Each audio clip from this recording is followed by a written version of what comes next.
Welcome to the Baseball Insiders. I'm Adam Weinrib alongside, as always, Fanside. It's MLB Insider Robert Murray. Welcome to Monday, post-Thanksgiving, a week before the winter meetings. We're here to assess the damage done and the damage still to come. Shout out to Kenta Maeda and Sonny Gray for signing before the show, potentially breaking the dam. We get to talk news. We also get to speculate about how the market looks in the week before the biggest week of the entire offseason. If you've been in the Discord with us, we've heard you complaining about no moves, cold stove, etc. Well, here they come. It started before the show. It's going to continue. Robert Murray, how you doing, man? I'm great, man. I can confidently report that despite the lack of activity around the league, in terms of moves happening, the market has definitely been active. And there's been a lot of talks around Thanksgiving, even over Thanksgiving. I know my phone was blowing up at Thanksgiving dinner with my girlfriend, and her family was gracious enough to not get mad at me. So I'm thankful for that. Adam Weinrib, how you doing, good sir? I'm doing good. As always, the old Thanksgiving hard launch of the girlfriend. Glad it went well, despite the fact that it was a tough weekend for a baseball insider who has to juggle a million different plates on the hot stove, as well as turkey plates. Robert, you're also fresh off an appearance on Foul Territory last week. I don't know if everybody watched, but pretty good.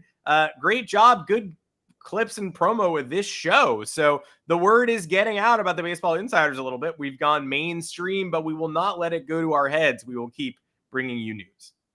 Yeah, I'll tell you, that was a good time on Foul Territory. Those guys do a really good job over there, and they definitely allowed me to promote this show. And I think a lot more people joined because of it, which we always appreciate. So if you came from Foul Terry and watched this, or if you came from Foul Terry and are now watching this, I appreciate you. Even if you're watching this show, I just appreciate you for doing it.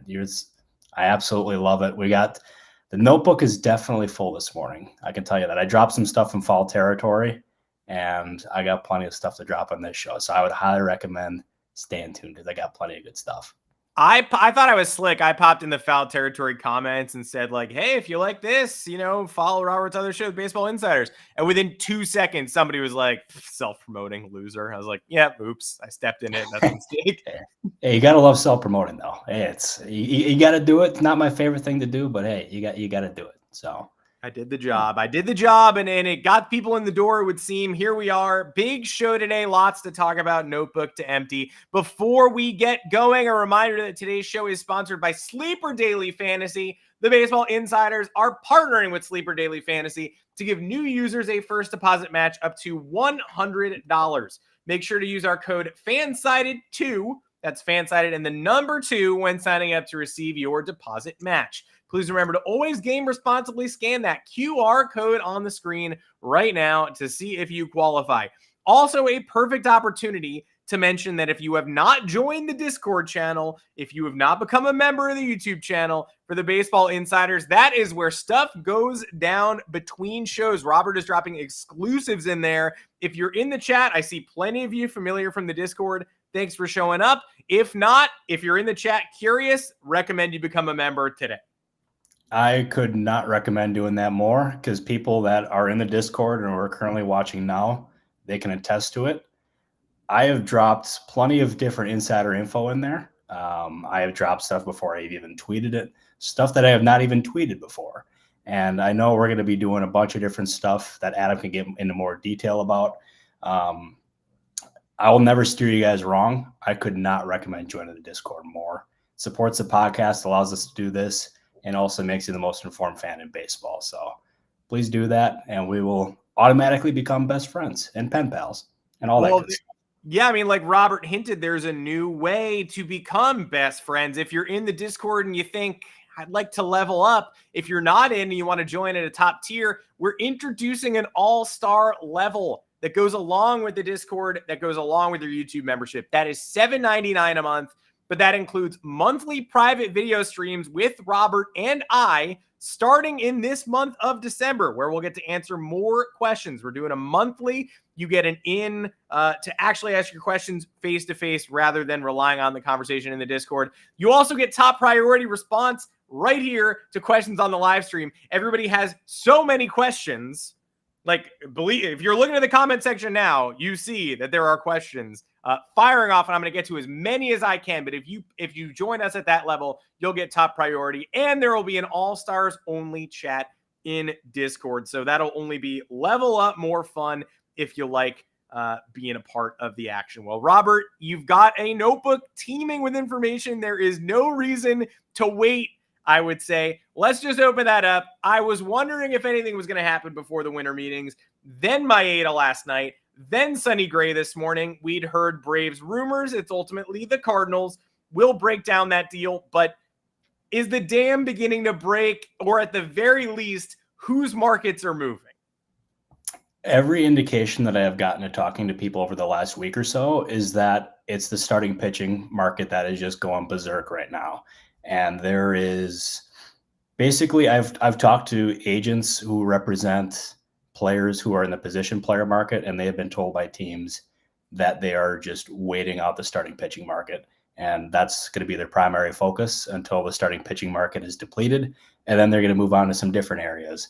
And I don't know if a guy like Yamamoto will sign soon, or Blake Snell. Like, we typically know with Blake Snell, who's represented by Scott Boras, that Boras waits out the market and lets the market establish the values for a lot of these players. So I would not expect a Snell signing anytime soon. I think Yamamoto's market, like from what I know, Yamamoto's market is very active. There is a lot of teams involved there. Don't think it's imminent, but that price tag, I am increasingly confident we'll start with a 2, and it'll be about 200 million in that ballpark.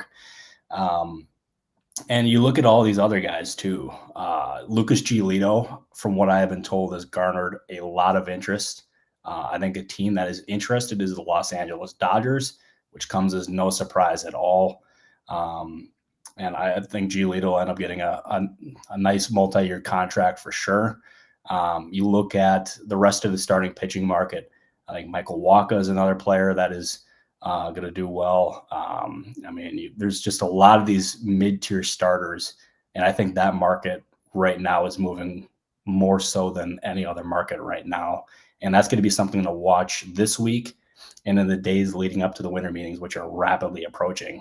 And I will say the deals so far of Lance Lynn, of Kyle Gibson, of a lot of these starting pitchers is in line with a lot of the evaluations that are going on around the league right now. Like the Lance Lynn and Kyle Gibson deals, when I first saw them, I thought they were kind of on the heavy side. I thought they were relatively, I wouldn't have done those deals, but from all my conversations with other teams, those contracts were in line with what their valuations were. So translation, it's a good time to be a starting pitcher, especially on the free agent market.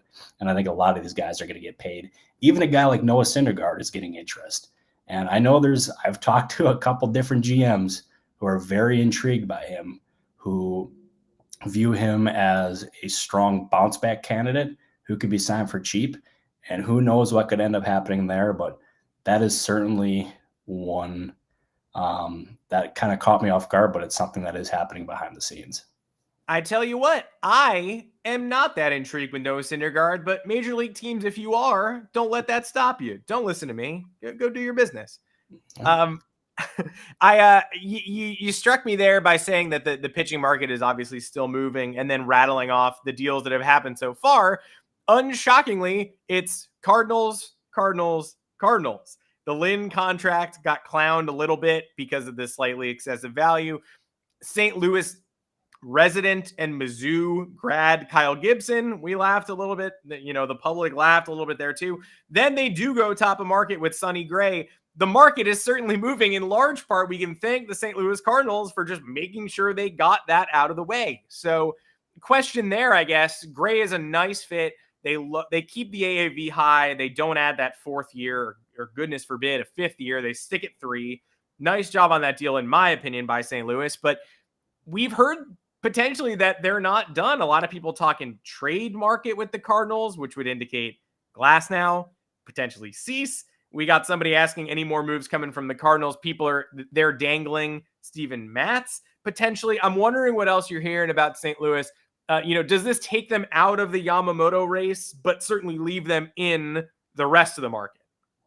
Yeah. So I saw that Steven Matz report, and I've done some digging on that. And I've talked to a few rival teams who have not necessarily heard that Matz is available. So I don't know. Like, that's not me saying the report isn't true, but if the Cardinals are in fact shopping Steven Matz, those teams were not aware of it. So take that for what it's worth. But the Cardinals, from what I can tell, are not done. And I think another starting pitching addition should not be ruled out because, frankly, they need one. Like, they definitely have a need for another starting pitcher. And I really don't think that their additions from that they've made so far have moved the needle much for them in terms of upgrading. And I think that's something they absolutely need to explore. But if you look at the rest of their team, starting pitcher is certainly a need. But look at the bullpen additions. I think that could make a whole lot of sense, making a couple moves there. And even sorting out their outfield depth as well. You have guys like Dylan Carlson and Tyler O'Neill who are getting trade interest, and you could possibly move them to upgrade a different part of your roster and free up playing time for a guy like Jordan Walker or even another player along those lines. And I think that'd make a lot of sense. I wonder if this is just me speculating more than anything, but Mozeliak has not had a very good history of making trades. And you can definitely look at like where they ended up moving Alcantara and Zach Gallen in the same deal. Like that was one of his biggest whiffs, but there's been other deals like that. And I wonder if that could make him a little gun shy via trade, trying not to get ripped off once again. Again, that's just me speculating. That's not something he's actually thinking. At least I don't think so. But I think it's something to keep in mind for sure. But they're going to be very active. And if you talk to Cardinals people, they will continuously say the same thing. This offseason is just getting started and they are not done. And that applies to them now, even after signing Sonny Gray. There's no more classic, like, current MLB internet discourse than people laughing at the Cardinals for Lynn and laughing at the Cardinals for Gibson and then being like, oh, that's a good Sonny Gray signing. And then looking at the calendar and realizing it's November 27th. I'm not saying the Cardinals have had a great offseason. I'm not saying, just saying the Cardinals offseason is not over. And for anybody who thought the first two would take them out of the top of the market, you were already wrong. And now we're sitting here wondering what comes next, because it does feel like there might be another step along the way. To linger on Cease for a second, though, just because I know the Discord chatter has been pretty heavily people begging for Dylan Cease trade packages. Atlanta and the Dodgers are involved, or at least involved in the rumor mill. I was having a hard time putting a percentage on it. I know maybe about a week ago, it felt like it was still maybe 40-60. He didn't get moved, but now is the needle moving a little bit? Should we be on high alert for a Dylan Cease trade? Yeah, I definitely do think there's a legit shot he's traded. I really do. And you talk to other teams, like there's definitely interest in Dylan Cease, and as there should be. Like if Corbin Burns isn't on the market, and right now I don't think he is going to be traded, then that would make Cease the most attractive trade piece. And the White Sox have made it abundantly clear that they are going to listen on anyone and everyone, and that includes Cease, that includes Eloy Jimenez, that includes everyone on their roster. And there's no surprise whatsoever that that Cease is getting interest in. And Justin makes a great point here. And this is something that I was actually going to mention specifically with Atlanta, is that Anthopoulos typically acquires players who, like, he thinks can sign before they hit free agency, before they establish their value on the open market. And that is not what a Boras client does at all. Like they wait to get to free agency and let the market establish themselves or establish his value and then get top dollar. So that's why I'm a little bit skeptical that that Cease will ultimately be traded to Atlanta. But that being said, he is from Georgia, and Anthopoulos does like acquiring players that are from that region because they can make him a little bit easier to sign. So who knows? I think Atlanta, while it makes sense on paper, could be a little bit more unlikely. But the Dodgers make a whole lot of sense there. I think they've made trades with them in the past, especially last trade deadline when they acquired Joe Kelly and Lance Lynn. So there is history and there's familiarity between both sides, and obviously the Dodgers or the White Sox know the farm system in LA. So certainly there could be a deal there. I think, as I said, I think it's more likely than not that Cease is traded, but it's far from a certainty. And And actually, this is a good question here from where is it? Andrew here. It's why do I not think Burns will be traded? I think the Brewers are going to want to have one last bite at the apple here, not to steal a phrase from David Stearns, who said that a lot when he was running the show in Milwaukee. But the Brewers want to remain competitive. They want to be in this thing. And in order to have the best shot of winning, you're going to want Corbin Burns on your team. So I'm thinking while they will listen, that's what they do. They listen on every single one of their players. As of this point, I am under the impression that a Burns trade is unlikely. Won't rule anything out, but it's unlikely. Great question, Andrew Steinbrenner. And while you're here, tell your uncle to sell the New York Yankees. I'm going to hit you with a couple of names. Seeing some great comments. I'm going to use them as jumping off point too. Just because we didn't hit on Maeda because he got overshadowed a little bit by Sonny Gray. Big sneeze. Let's go. Boy, that felt, I had the wherewithal though to put myself on mute so the audience didn't have to hear that. So I couldn't tell. You're welcome, everyone. Yeah, I couldn't tell if that was a slick mute or just the most silent sneeze of all time. But well played. Man, that was about as loud as it gets. That thing echoed in here for a good 3 seconds. Holy cow! I feel like $1 million now. Well played. You got through the whole last. You got through Mr. Steinbrenner's question without sneezing. So good job. Maeda. I think the interesting thing with Kenta Maeda is people have actually drawn the parallel this morning, at least, between the Tigers and Maeda and the Tigers and Yamamoto. And we have a question here asking, Blake asking with the signing of Maeda, do you think it helps the chances of Yamamoto to the Tigers? That's not a team I'd considered for Yamamoto prior to this morning, really. So I just wonder what the latest on the Yamamoto market that you're hearing is, because from what I heard, don't expect a resolution there until after finalists meet with him after the winter meetings. It feels like that one might be a while, but I wonder what you're hearing. Yeah, I think that's about right. I think that is basically, I think that came from Andy Martino, and he seems like he's pretty connected in the Yamamoto sweepstakes. And I did not get the sense that it's going to be a quick resolution for Yamamoto. So I guess what I'm hearing is in line. And hang on, I might have one. So this is no joke. This is happening live on the air. This is why you watch this show. Will it distract you if I vamp a little bit? Do your thing. Let's roll. Well, this is why you join. Hunter Armour just joined at the All-Star level, by the way. If anybody wants to follow his lead, check out the YouTube membership, become a member of the Discord, an All-Star member of the Discord. If you're an Adam Weinrib fan, you might love these next 2 minutes. But obviously, I'm just keeping the seat warm for Robert Murray, our insider, as he attempts to break some news live on the air, which is what you get if you watch the show live. If you watch the live feed, fans want it to be the Soto extension. Fans want it to be Glasnow, to the Reds, to the Cubs, wherever he ultimately goes, to the Cards. Fans wanted to be Bregman to the Cubs. There was some weird little Bregman getting traded buzz today that came from, I think Jim Bowden. So say what you will there, but if Alex Bregman is not going to get extended by the Houston Astros, there's definitely a possibility that somebody explores a little something. For Baseball Insiders fans from September, we had Jose Altuve on the show, and Robert asked him point blank, have you guys had extension talks yet? And we expected him to kind of deflect that guy, and just be like, looking at all avenues. I love my team. And instead he was like, no. And Robert pushed and was like, really? No? And he was like, yeah, no. So that's how the extension talks are going in Houston. You never know. Robert, welcome back. Yeah, thank you very much. I appreciate it. As of right now, I don't have this confirmed, but yeah, it would not be a small one. I will give you that. It's not, this would be a good one. So fingers crossed I'm able to get this across the finish line, or if it's even right. So we'll see. Well, yeah, we'll stay live a little while longer. Hope it gets out on air. If not, obviously turn on your notifications for Robert's tweets. If you haven't done that already, highly recommend it.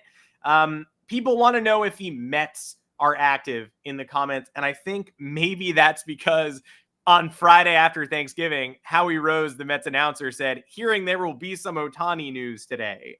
And then, spoiler alert, there was not Ohtani news today, unless it's Monday, November 27th. So unless you consider a day 4 days long, I think we're officially past the point of expiration there. But it wouldn't be a pre-winter meeting show if we didn't check in on Ohtani a little bit.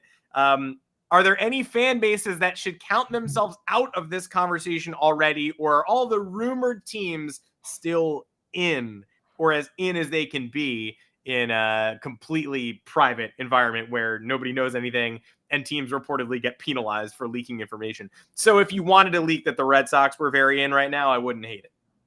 No, I'm first of all, I want to answer questions here from people. This would be a free agent signing. Okay. It is not Ohtani. It is not Blake Snell. I'm getting people in the Discord even asking me live on the show.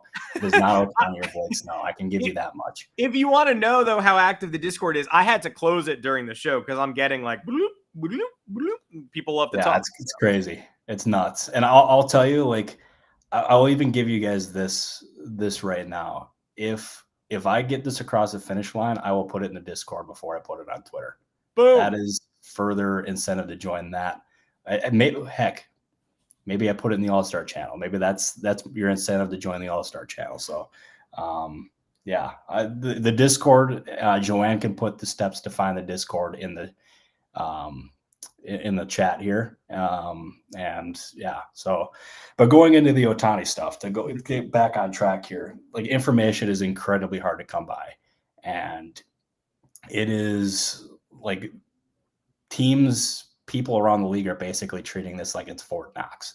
And it is like Ohtani wants this private, and teams do not want to be the ones where they end up leaking this and hurt their chances at signing Ohtani, because this is a unicorn free agent. This is a once in a lifetime opportunity to add a guy like Shohei Ohtani and not have to give up any prospect capital in return, which is just even crazier to think that the Angels did not move Ohtani at the deadline, or even 2 deadlines ago, when they could have basically changed their franchise's course for the next decade.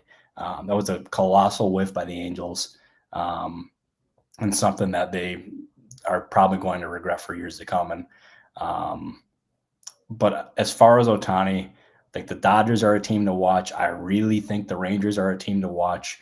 Cubs should not be discounted at all. The Giants have plenty of money, and they can sign basically any free agent that they want to.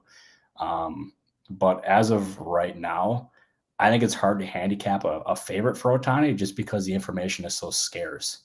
And I'm very intrigued to see where he goes, because I like knowing what is going on in baseball. That is why I do what I do. But with Ohtani, I think I can speak for all the insiders in saying this. The information is so hard to come by that no one really knows what he's thinking, because he hasn't spoken to the media in forever. It's a huge mystery, and no one really knows which way he's leaning or what he's thinking at all. That's what you want to hear. No, scary. And we thought Aaron Judge was a big apple last year. And I definitely, that felt like a pretty seismic free agency. There's nothing like Shohei Ohtani. And rest assured, we'll keep our finger on the pulse as much as we possibly can over the next week, 2 weeks, et cetera, for however long it drags. But there's a reason it's Fort Knox. It's because there's nobody like Ohtani, and Ohtani is asking for secrecy. So it's real hard. Howie Rose did not facilitate some breaking news on Friday before Thanksgiving. I'm glad or after Thanksgiving. I wouldn't have been happy if that was the day it all went down. Shout out to a couple of our Discord members. Got some names joining during the show. Another Adam showed up. Hell yeah, that's how it's done. Rode is here. Hunter joining the All-Star level. Noah Munson is here. Josh W upgraded to All-Star. Our man Renee V joined. Heavy activity in the Discord. 240 of you on the stream right now. Somebody early in the stream said, people tell us baseball's dead. Look at all these people gathered for a pre-winter meeting stream. Yeah, look at all these people showing up. You guys are our people. So we do this for you, and you're growing in numbers, and that rules. Baseball rules. Should we talk Mariners for a little bit? And then I'm going to take a few more crowd questions, just because I can tie Juan Soto into this, I think. Some people asking about the Padres. I guess we're at an inflection point here where we need to figure out what the Mariners are, because Eugenio Suarez gets traded basically while you're on foul territory. That saves more money. They're operating over $40 million under last year's payroll. And so now is the time when you have to decide, after you went all in for Luis Castillo, after you extended Luis Castillo, are you saving money for a Juan Soto trade? Are you saving money for Gleyber Torres? Or are you just cutting payroll? What exactly is the direction in Seattle? It's a hell of a question because their strategy is really just confusing to me. And they shed payroll with a Suarez trade, and he was a good player. He was an instrumental part of that locker room, and they moved him for a backup catcher and a pretty good arm. And that, to me, if I was a Mariners fan, it would not sit right. And it kind of it's basically been the story of Jerry DiPoto's tenure in Seattle. It's been constantly rebuilding and trying to get, like, it's been adding players and then trading them off, then adding players and then trading them off. And it's just been a constant cycle of rebuilding. And they have had very little to show for it at all. And if I was a Mariners fan, my patience would be wearing incredibly thin because it would be really frustrating seeing all these moves and so little results. And the Suarez trade just continues to feel like an indicator of what's been done in the past. And we've already seen MLB.com, their Mariners report that the team is not going to pursue Shohei Ohtani. That is really confusing. And if you're not going to pursue a guy like Ohtani, who comes with no prospect capital in order to add him, then I can't imagine they're going to be after a guy like Juan Soto or anyone like that. And it's really confusing. Obviously, a lot of offseason left for Jerry DiPoto and that front office to turn things around. So who knows what they're up to, but I'm not optimistic. And if I was a Mariners fan, I'd be pretty upset. And this Suarez trade just feels like it's just a really odd move. And good ad for Arizona, by the way. I think it's a good move. They did not have to give up much to get him. And he is going to be like an upgrade of what they had. He's also going to be cheaper than what Matt Chapman would have cost. And that is someone who I thought that, from what I gather, was a player of interest in Arizona. Cheaper, allows them to do other stuff with the roster. Maybe it allows them to keep a player like a Tommy Pham or a Gurriel or someone along those lines. So who knows there, but I thought it was a really good move for Arizona and just another head scratcher for Seattle. And I tell you what, I even like Andres Chaparro, who the Diamondbacks picked up from the Yankees system also on Wednesday, right after they pulled the Suarez trade. He's a 25 to 30 homer bat at the minor league level that the Yankees didn't like the defense and didn't like the, right-handedness and don't love giving their prospects a chance. But don't sleep on that minor league edition either. The Diamondbacks are lining up some guys with heavy lumber at the third base bag. Let's go to a few of the comments before we sign off. I'm going to go with Ethan Fisher first, someone I know well from the Discord, asking if you're able to expand it on your comment last week about Ben Cherington and the Pirates being, quote, on everything. You and I are fans of the Pirates and what they've been doing. Last year, you called several of their mid-tier free agent additions. Santana worked. Rich Hill, pretty good. What is the move now in order to hopefully reach that next level, actually be a wild card contender instead of an April surprise? Yeah, I think if you look at the Pirates, it's going to be like, you look at them, starting pitching is going to be a priority there. And I would expect them to add definitely one and very possibly two starting pitchers. I think that is a very real possibility in Pittsburgh. They have been very active looking at first base. I listed a couple options in foul territory the other day, or even I think may have been on a story on Fansided too, actually. They've looked at Rowdy Tellez. They've looked at Dom Smith. There is another one of, who is it? I think another guy that they've looked at is Mike Ford. They've looked at a bunch of different options there. And I would expect them to look at other parts of the roster too, like adding offensive upgrades, continuing to upgrade the bullpen, just looking across the board at different positions. But I think up first base and starting pitching is definitely priorities for them. And I would not be surprised to see them make a move or two at the winter meetings. But as of right now, I'm under the impression nothing is imminent in Pittsburgh.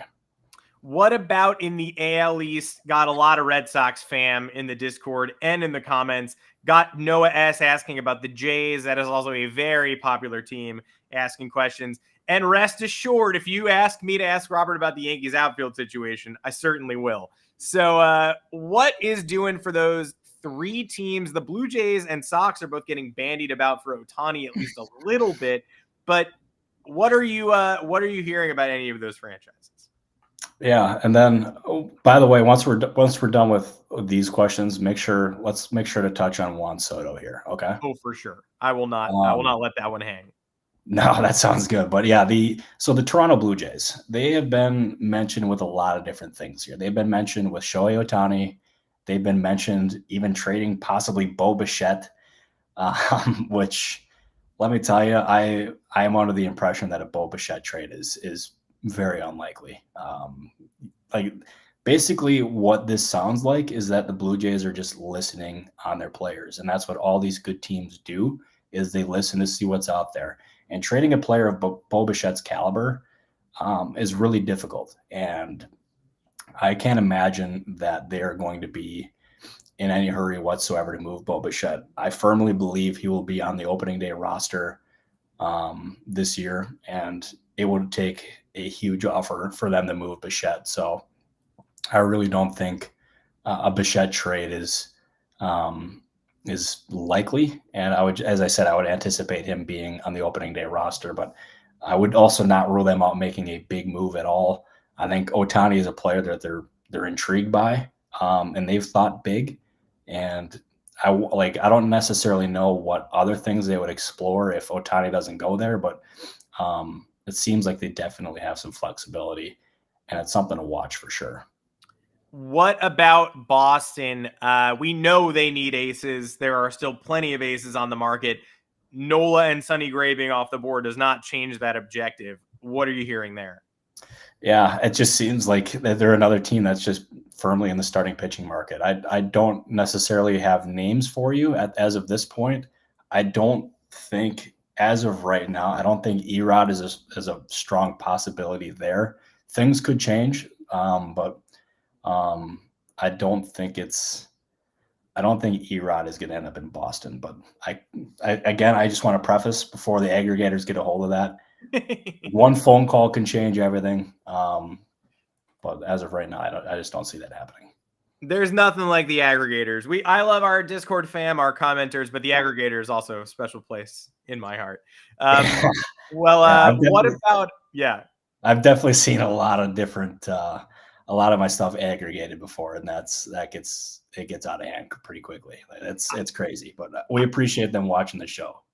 I just searched your handle and we did get the Noah Syndergaard bounce back candidate thing aggregated. So there we go. There we go. Dude, I'll tell you, the guy that aggregated the MLB deadline news, dude, he's all over it. He's definitely a watcher of this show. So if you're in your MLB deadline news, I appreciate you.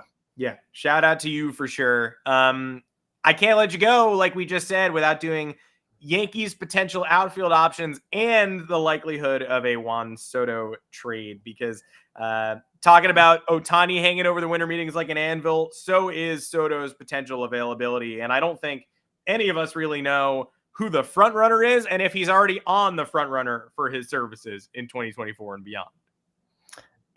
Yeah, so I want to make this abundantly clear. The Padres are not looking to trade Juan Soto. Yeah. If they do trade him, it's going to end up being a case where teams make them an offer they can't refuse, or they just get really enticed by an offer. And that being said, though, I do think there is a possibility, maybe even a real possibility, that the Padres do move Juan Soto.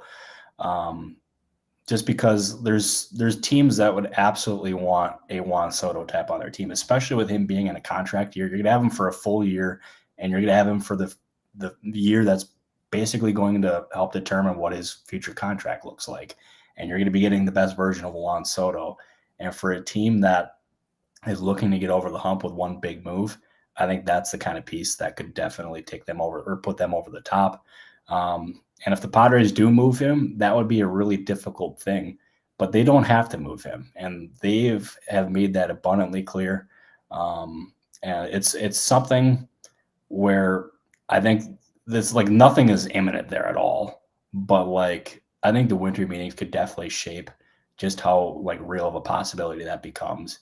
And I would almost guarantee we won't have Soto news before we go to Nashville to the winter meetings, but we'll have a pretty good idea of what that possibility looks like once we end up returning home from the winter meetings and all that good stuff. But um, yeah, definitely one that is worth watching, to say the least.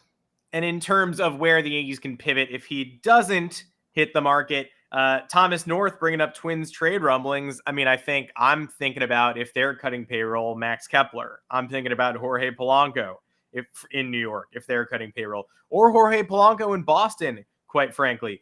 But good to get a pulse on the Minnesota Twins before we sign off as well, because I do think that that's an interesting option. Robert, the comment section is clamoring for you to drop the news that you got mid-show. Guys, we can't do it, but we will as soon as we can. That's why he is a baseball insider, because he's going to do all he can to help you out, but he's not going to betray his sources like that. And I'm not going to betray my sources. And I'm also like, one big thing that I do is I make sure not to say stuff until I have it 100% right. Is I just want to make sure like this is what I say is right, because I don't want to have a giant egg in my face and look dumb. And I also want to make sure that all of you who are watching, follow me on Twitter and all that good stuff, are the most informed and accurate baseball fans that there are. So once I have firm news to report, I will give it to you. But I would recommend staying patient, because I have not gotten confirmation on it quite yet. I'm seeing all the Arson Judge stuff in the comments. Heyman is my boy. He is the guy that helped mentor me and get me to this spot in baseball. So you won't see me ever dunking on him. I'll always support John. I was with him when that happened, which was really unfortunate. But yeah, I'll always have John Heyman's back. And yeah, I guess I'll leave it at that. But I always want to make sure I'm right, just to avoid some errors. That's never a good feeling. I will never forget that night for a million reasons, but we were trying to get our streams together, and we will certainly be available at the winter meetings next week as well. We're going to bring everybody as much content as we possibly can. Although it's obviously Robert's extremely busy season, schedule might change a little bit. So keep your alerts on for the channel, for Robert's Twitter. We'll make sure we keep everybody informed. Join the Discord if you haven't. We'll also keep you up to date there. Robert, when do you touch down in Nashville? Does everybody get there the 3rd or the 4th? I mean, I kind of want to, I wanted to go to the winter meetings last year. I don't know if I want to go this year in Nashville, but maybe next year. Dude, so I get in the afternoon of the 3rd. So that's Sunday afternoon. And then I'm going to sprint to the nearest TV to watch the Eagles 49ers game. And then I am going to sprint to the Opryland Hotel where the winter meetings are going to be held at, and I'm going to meet with a bunch of different sources, and hopefully we can get some news to drop. Because yeah, it seems like from everything I can gather, the winter meetings are going to be incredibly active. So I would just firmly recommend staying tuned to here, my Twitter. I could also not recommend more joining the Discord. I think that is a spot where you'll get updates from me in real time. And as I've said before, you'll be the most informed fan in baseball. Rep the Bay, go Birds. We won't have any 49ers talk in this YouTube channel. That can't be allowed at all. But no, I'm just kidding with you, but go Birds. Yeah, shout out to Nick Bear and Omar, who just joined the Discord. That's the spot to be. Again, can't endorse it more. Possibly can't endorse the All-Star level more either. We're pulling some great stuff together there. If you're going to miss the Eagles game, I can just sum it up for you early if you want. I mean, they're going to be down between 7 and 10 in the 3rd quarter. Brock Purdy's going to miss a wide open George Kittle over the middle. Everyone's going to say that kind of looks like a turning point. Jalen Hurts will storm back. Jake Elliott might kick the 55-yard field goal with 8 seconds remaining, and then they'll win in overtime on some inane bullshit. Does that help?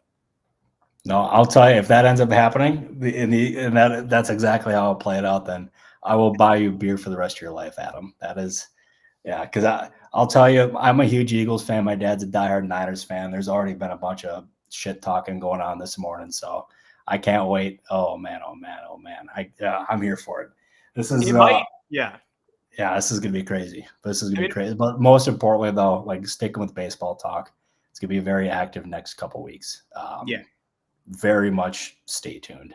That is, as Juan Uribe once said, what is this? Football? I don't want this BS. Baseball. This is we love football on this show. Understand if the commenters don't, but this is the Baseball Insiders. We will be bringing you as much information as we possibly can between here and the winter meetings, between the winter meetings and opening day, between opening day and the postseason. This show is keeps me going. It keeps Robert going. I think we don't want to turn off any fans of any team, whether you are a fan of a rival of the Eagles, whether you are a fan of the Boston Red Sox. Please join the community. We'll make sure to keep everybody informed. Shout out to Chi Sox fan who just joined as well during this show. I'm just over the moon. I have no more words to say about the Discord. I'm so excited that so many people are joining, hanging out with us, coming along for the ride. The viewership numbers stayed up the whole damn show. You people are loyal. You people are the smart fans. Great questions. Keep them coming. We love answering them, and we love being able to, hopefully I did a good job feeding all your questions in, but if not, hit us up on Twitter, hit us on the Discord. We'll make sure to get everything we possibly can handled between shows. I'm Adam Weiner. Yeah, Robert, go for it. No, this is just a personal note on my end. So seeing the support from everyone who's watched this podcast, joined the Discord, and commented, like, you name it, that is genuinely like one of the coolest things ever. And I can't tell you how much we appreciate it. And it is just, I could never have envisioned it becoming this, seeing so many commenters doing this and being along for the ride. And I just want to just, like, on a personal note, just say thank you. Because that means an absolute ton. I feel the exact same way, and we'll be here for you if you'll be here for us. You can trust us on that one. Until next show, I'm Adam Weinrib. He is Robert Murray. Thanks for joining us at whatever membership level you're at. If you're just a fan, if you're a watcher, if you're a commenter, if you're wondering if the Mets have a pulse, this show is a place for you. See everyone at the next show. Turn your noties on. We'll make sure to find you when news drops or beforehand. And join the Discord for the Discord exclusive, the thing Robert was just dealing with on the phone during the show. We'll have that for you hopefully soon as well. No, absolutely. Fingers crossed we get that across the finish line shortly. But Adam Weinrib, thank you very much, good sir. And everyone who watches the show, we appreciate you as well. And we'll see you sometime before too long. Yeah, we'll make sure to keep everybody updated on next show. Until then, thanks for hanging out with us. Goodbye, everybody. Thank you, everybody.